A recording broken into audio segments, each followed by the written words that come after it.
KBC news को देखने के लिए हमारे फेसबुक पेज के लाइक बटन को दबाएं।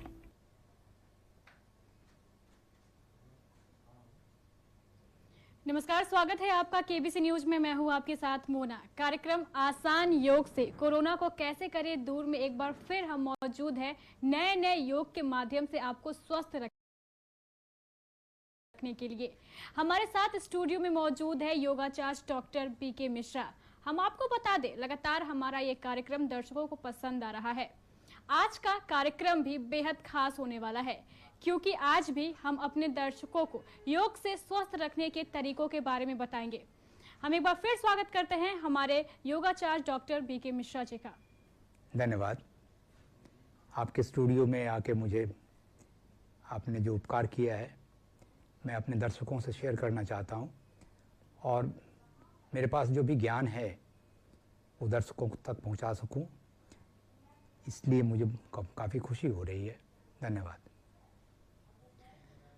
लगातार देश में कोरोना अपने पांव पसारता जा रहा है। अगर हम आंकड़ों की बात करें तो 3,15,000 से ज़्यादा कोरोना पॉजिटिव भारत में मिल चुके हैं, और लगातार जो संक्रमितों की संख्या है वो भी बढ़ती जा रही है। बिहार में भी 6,000 से ज़्यादा संक्रमित है।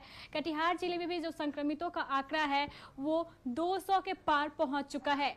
इस हिसाब से अगर देखा जाए तो अपने आप को स्वस्थ रखना अपने आप में एक बेहद जरूरी है, क्योंकि कोरोना कभी भी आप पर प्रहार कर सकता है। इसके लिए जरूरी है कि आप स्वस्थ रहें और अपने शरीर को पूरी तरह स्वस्थ रखें। इसके लिए जरूरी है सही तरीके से योग करना, और वो सारे योग को अपने जीवन में अपनाना, जिससे आप स्वस्थ रह सकते हैं। आज भी हम इसी विषय पर बात करेंगे, और अगर आपके पास कोई सवाल है, आप किसी रोग से ग्रस्त है, तो आप हमें फोन कर अपना सवाल पूछ सकते हैं।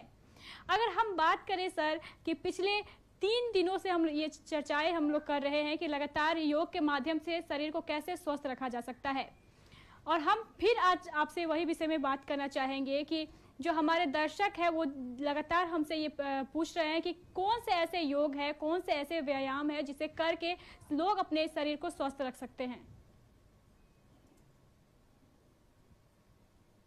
जी, धन्यवाद आपका। पिछले 3 एपिसोड में जो चर्चाएं हुई योग के बारे में, आसन के बारे में, प्राणायाम के बारे में, उसका सार अंश आज मैं बताऊंगा, ताकि जो दर्शक नहीं देख पाए या कोई वजह से वो पूरा का पूरा नहीं सुन पाए, तो सार अंश आज मैं बताऊंगा, और उसके बाद फिर आगे का चर्चा शुरू करेंगे। तो मैंने बताया आपको 8 आसन इसमें उपयोगी हैं, जो मुख्य रूप से इम्यूनिटी को बढ़ाते हैं। रोग प्रतिरोधक क्षमता बढ़ाने के लिए ये 8 आसनों का आप चयन करके आपको बताया है मैंने, और इनको डिटेल में आप जानें। ये डिटेल में जानने के लिए आपको किसी योग शिक्षक से आपको जानकारी लेनी होगी, क्योंकि योग शिक्षक के सामने में आप जब करेंगे, टीवी पे देख के तो बहुत लोग कर रहे हैं लेकिन लाभ नहीं ले पा रहे हैं। तो योग शिक्षक, जो गुरु आपको सही मिले और जिन्होंने विधिवत शिक्षा पाई है, कम से कम 1 साल का कोर्स किया होगा, डिप्लोमा कोर्स, उनके पास आप जाएं और सही तरीके जान लें, तो आपको पूर्ण लाभ मिलेगा। और इस प्रकार वो 8 आसन एक करके आपके सामने आएगा। मैं नाम दोहराऊंगा, इसे आप सुने।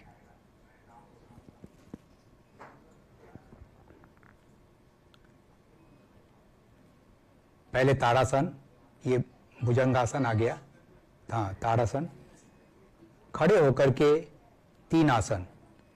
ताड़ासन, पंजे पे, पांव के पंजे पे खड़ा होना, बाजू ऊपर उठाना, आपके सामने पिक्चर है। आसन का विशेष प्रशिक्षण लेने के लिए किसी योग गुरु से सहायता लें आप। हमारे पास में इतना वक्त नहीं है कि एक आसन को दिखा पाएँ, बता पाएँ, क्योंकि उसमें वक्त लगता है। इसके बाद आता है तिर्यक ताड़ासन।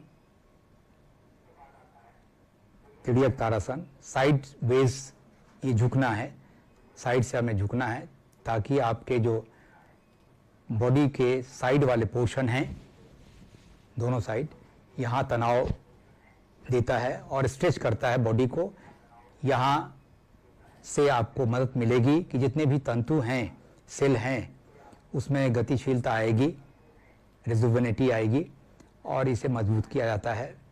फिर ये अपने अंग, दूसरे अंग पे भी इसका इफेक्ट होता है, जैसे कि स्प्लीन का भाग, लीवर का भाग और लंग्स का भाग, हार्ट का भाग, ये सारे के सारे, कंधे, पोषण, ये सारे के सारे एक्टिवेट होते हैं।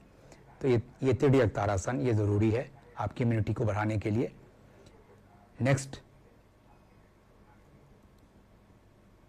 कटी चक्रासन। कटी चक्रासन, कमर से आपको ट्विस्टिंग करनी है। ये देखिए कटी चक्रासन, कमर से ऊपर का भाग दाएं बाएं ट्विस्टिंग करनी होती है, मचोड़ने की क्रिया होती है। इसे भी आप अपने दैनिक जीवन में लाएं। इन 3 आसन के बाद चौथा आसन, बैठ के आसन, मार्जारी, पहला नंबर, या सीरियल वाइज कहें तो चौथा नंबर मार्जारी आसन। बिल्ली आसन खूब करती है और पीठ के जितने भी तंतु हैं वो मजबूत होते हैं, रीढ़ की हड्डी मजबूत होती है, लचीली होती है। बोन मैरो में WBC का जमाव होता है, वो हमें मदद देता है इम्यूनिटी बढ़ाने के लिए।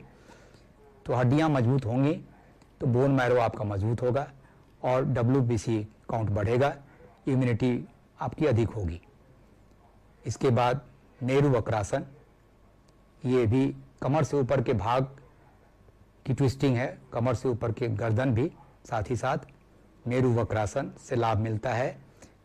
कमर से ऊपर के जितने भी ऑर्गन हैं उनको बल मिलता है और कमर से ऊपर के भाग में जितनी भी इम्यूनिटी की जगह हैं, जैसे कि स्प्लीन, तिल्ली, इसके बाद थाइमस, वो यहाँ पे होता है थाइमस, वहाँ भी WBC का जमाव होता है, वहाँ प्रोडक्शन होता है।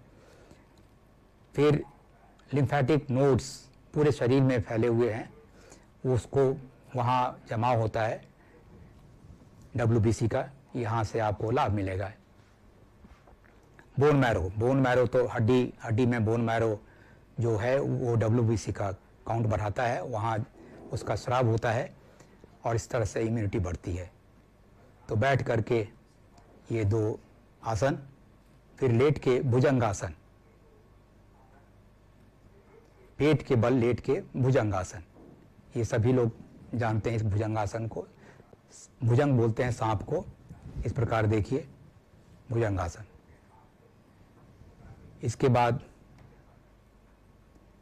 नेक्स्ट लाइए, चक्की चालनासन। चक्की चालनासन बहुत इंपॉर्टेंट आसन है। हमारा युग साइंटिफिक युग में हम आ चुके हैं, तो मशीन से हम नहीं चलाते हैं, मशीन से आटा पिसवाते हैं और जो भी पिसवाते हैं। पहले गांव में चक्की से लोग आटा पीसते थे और उसका लाभ उनको मिल जाता था। हमें यहाँ पर इसका लाभ आसनों के माध्यम से लेना है। ये पेट में जितने भी ऑर्गन हैं, मैंने आपको कहा कि तिल्ली पेट में होती है, बहुत ऐसा अंग है, ये बहुत बढ़िया अंग है, बहुत इंपॉर्टेंट अंग है WBC बढ़ाने के लिए। यहाँ पर WBC का जमाव होता है, स्राव होता है, रोग प्रतिरोधक क्षमता बढ़ाता है। तो इसमें और साथ ही साथ कमर से ऊपर के जितने भी अंग हैं उस लचीला होता है। बहुत सारे रोग आपके चले जाएंगे, एक आसन ये करने से बहुत सारे रोग आपके चले जाएंगे और इम्यूनिटी तो बढ़ती ही बढ़ती है। ये चयन इम्यूनिटी बढ़ाने के लिए जो आसन के थे।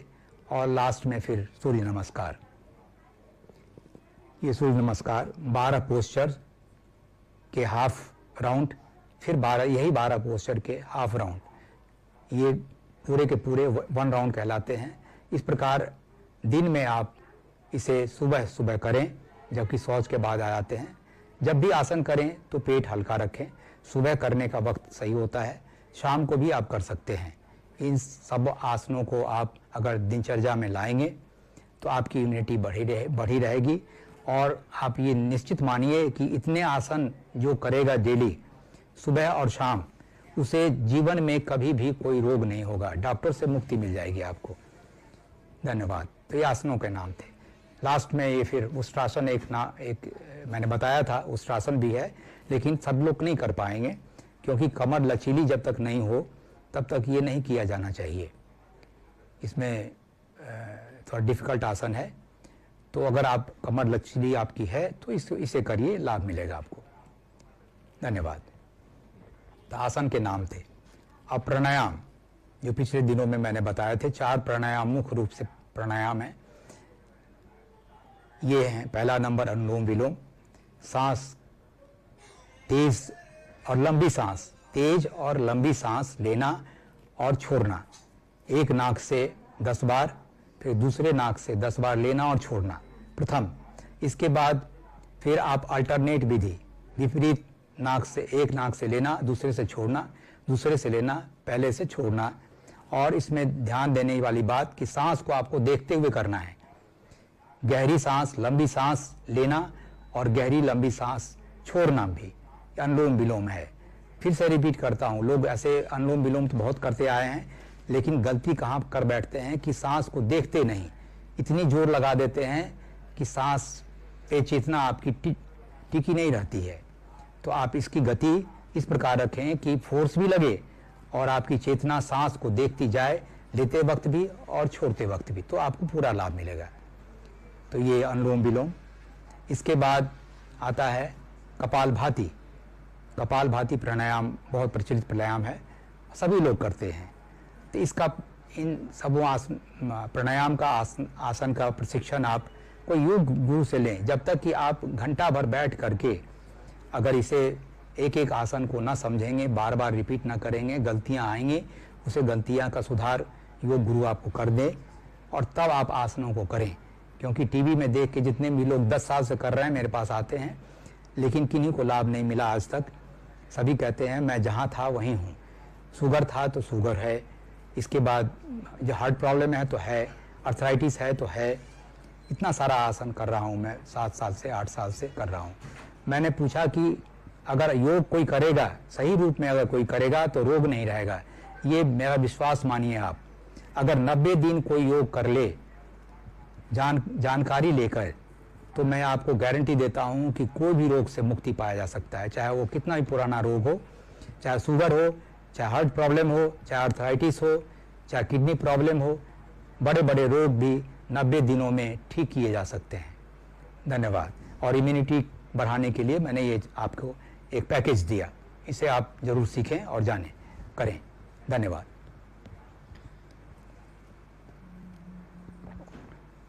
तो लगातार कोरोना अपने पांव पसारता जा रहा है और इससे लड़ने के लिए डॉक्टर सर ने हमें ये बताया है कि कैसे कैसे लोग योग करें जिससे कि हम स्वस्थ रह सके। अगर सर बात करें कोरोना के लक्षणों की, तो ये माना जाता है कि सबसे पहले जो लक्षण है वो सांस लेने में दिखाई देते हैं, यानी हम जब सांस लेते हैं तो उसमें कठिनाई महसूस होती है। अगर इस विषय पर आप कुछ बता पाएँ जिससे कि हमारे दर्शक जो हैं वो कोरोना के लक्षण को जल्दी पहचान पाए, तो ये बहुत ज़्यादा अच्छा होगा। और उसके बाद अगर बात करें इम्यूनिटी बढ़ाने में मेडिटेशन का कितना योगदान होता है, तो हम चाहेंगे कि आप हमारे दर्शकों को इन दोनों विषयों पर विस्तृत जानकारी दें। बहुत बढ़िया question, very very important question. सांस, कोरोना के अटैक होते ही होते सांस लेने में आपको, सांस प्रश्वास में आपको तकलीफ आएगी, रुकावट आएगी, अवरोध होगा और ऐसा लगेगा कि मेरी सांस रुक रही है, घुटन होगी। उसके साथ ही साथ जो लक्षण होते हैं, मेन लक्षण होते हैं, वो तो ये होते हैं कि आपका टेम्परेचर, तापमान, बॉडी तापमान बढ़ता है, सर दर्द, बॉडी पेन, शरीर में पेन होता है, कमजोरी आती है और किन्हीं किन्हीं को वोमिटिंग की टेंडेंसी जैसे देखी गई है। इन सब प्रारंभिक लक्षणों से हम जानते हैं कि इन्हें हो सकता है कि कोरोना का अटैक हो गया हो और फिर टेस्ट के बाद जैसा भी पता चलता है वो होता है। तो सबसे पहले वो सांस पे अपना जमाव डालता है, सांस को अवरुद्ध करता है, फेफड़े में वो रुकावट डालता है। यहाँ अगर इस पोर्शन के, इस अंग को अगर हम मजबूत किए रखेंगे तो हमें अटैक दिखाई तो देगा लेकिन वो हमें कुछ नहीं कर सकेगा। स्ट्रॉन्ग बनाना है, आप इस बात को अच्छी तरह गांठ बांध लें कि शरीर बहुत ताकतवर है, अंदर से ताकतवर है। हमें इसे ताकत को बनाए रखने के लिए कुछ करना होगा और एवरीडे। तो मैं आपसे पूछता हूं कि जीवन के लिए 3 चीज का आवश्यक है, भोजन, पानी और हवा। अगर 3 चीज मिलती रहे तो ये जीवन कभी भी रुकेगी नहीं। तो 3 चीज तो हमें प्रकृति दे देता है, लेकिन एक और, उसको भोजन ही मान लीजिए, एक और आज जोड़ना होगा आपको। जो देख रहे हैं कि इतनी सारी बीमारियां और कोविड आ गई है, तो उसके लिए आपने शरीर को मजबूत करना है। वो चौथी चीज, जीवनदायिनी जो चीज है, वो है ज्ञान, योग ज्ञान। ये विज्ञान है, ये एक ऐसा विज्ञान है जो आपकी स्वस्थता बनाए रखने में ये कारगर है, और यही एक विज्ञान है जो जीवन के अंत तक आपका साथ देगा और कोई रोग नहीं होने देगा। तो ये कितनी बड़ी बात है कि हमें, और भी जितने साइंस हैं, रोग होने के बाद आपके मदद के लिए आते हैं, लेकिन ये रोग होने ही नहीं दे तो इससे बड़ा और क्या हो सकता है। तो इसे जीवनदायिनी साइंस बोलते हैं, योग को। सांस पे हम माफ कीजिएगा, हम आपको रोकना चाहेंगे। एक कॉलर जुड़ चुके हैं आमला टोला से, संतोष पोद्दार। संतोष पोद्दार, आपका स्वागत है हमारे कार्यक्रम में। आप पूछिए अपना सवाल। जी प्रणाम डॉक्टर साहब।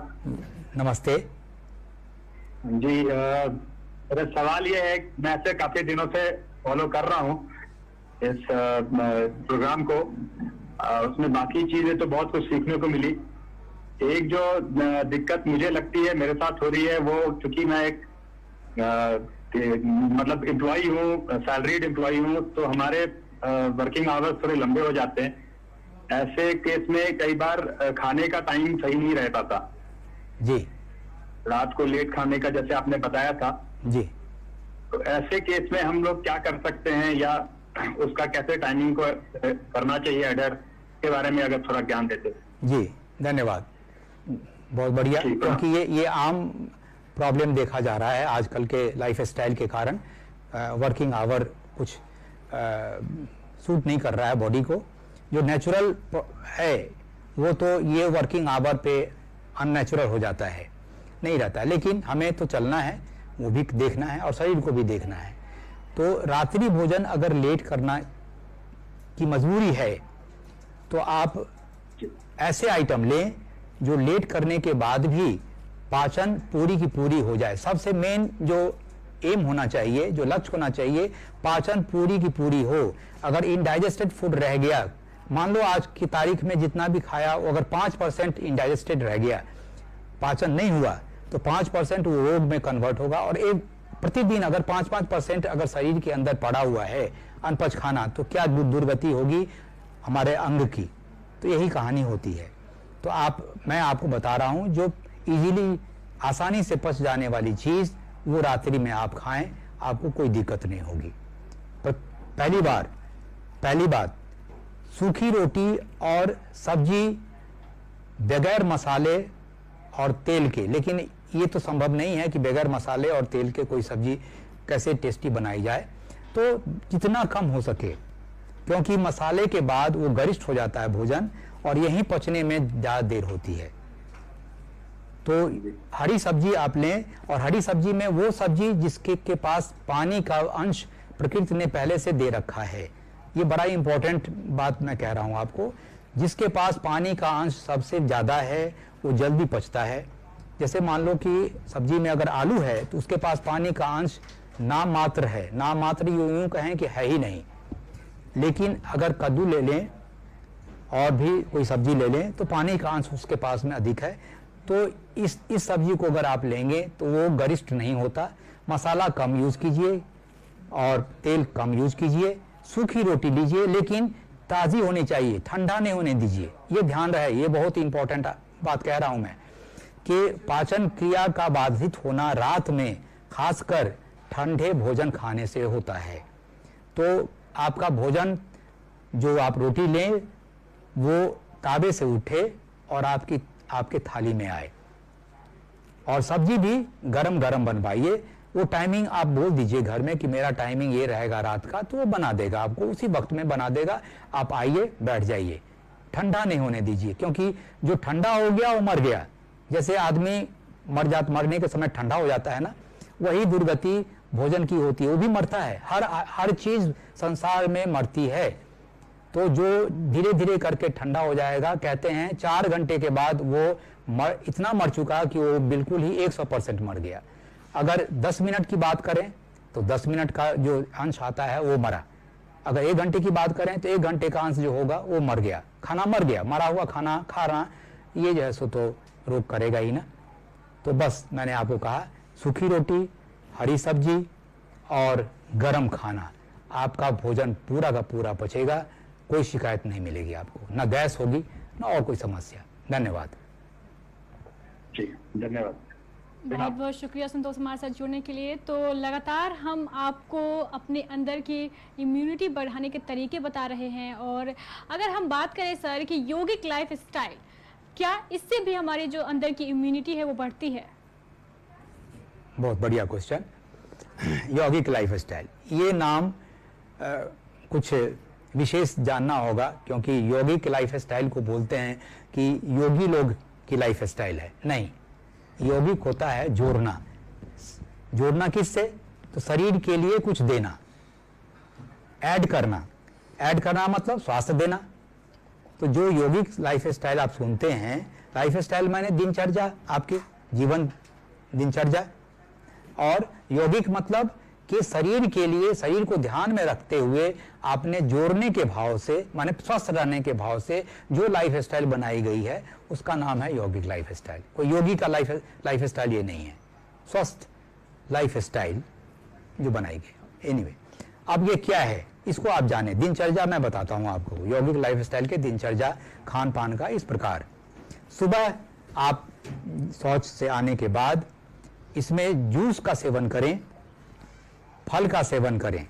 नाश्ते में कभी भी योगी लोग हेवी डाइट नहीं करते हैं। ऐसे तो कहा गया है कि सुबह का नाश्ता राजा की तरह करो, दिन का नाश्ता प्रजा की तरह करो, और रात का खाना आप गरीब की तरह खाओ। ठीक है, वो उनकी सोच अलग है। लेकिन आपने जैसो यौगिक लाइफ स्टाइल की बात मैं करूं तो ये है, इससे आपको कभी भी कोई प्रॉब्लम नहीं आएगा, रोग आएगा ही नहीं। तो सुबह में आप लें पेय पदार्थ, सलाद। और पेय पदार्थ में सबसे इजीएस्ट वे है, वो है नींबू निचोड़ दें 1 गिलास पानी में, 2 गिलास पानी में 1 पूरा नींबू निचोड़ दें और शहद डाल दें। ये आप 1 गिलास 2 गिलास अपने हिसाब से आप लीजिए, शहद भी उतना डालिए ताकि आपके स्वाद के बराबर हो। तो ये पेय पदार्थ इजीली, इसमें कोई खर्च नहीं है, तो सुबह लीजिए। और सलाद दीजिए, अभी खीरा का मौसम आ रहा है, टमाटर ले लीजिए, खीरा टमाटर का सलाद बनाइए, कुछ उस पर अपना मसाला छिड़क दीजिए, जीरा, भुना हुआ जीरा छिड़क दीजिए, नमक दे दीजिए और इसे आप खा लीजिए। इसके साथ आप और कुछ ना ले तो बेहतर है। और जब आप भोजन करते हैं तो आपका भोजन 4 घंटे के बाद आपका भोजन के लिए तैयार है पेट। भूख जब तेज लगे तभी आप भोजन करें। यही यौगिक स्टाइल के लक्षण से मैं बता रहा हूँ कि भोजन 4 घंटे में या 3 घंटे में अगर पच जाए और भूख लगे तो आप खाना खाएं, और गर्म खाना खाएं। गर्म खाना में दिन का खाना मैं बताता हूँ आपको, रोटी, सूखी रोटी खाएं। मैं सूखी रोटी पे एक चर्चा किया था, चर्चा तो लंबा था। इतना ही आप समझ लीजिए कि सूखी रोटी जो दे सकता है वो और कोई रोटी आपको, क्योंकि ग्लूकोज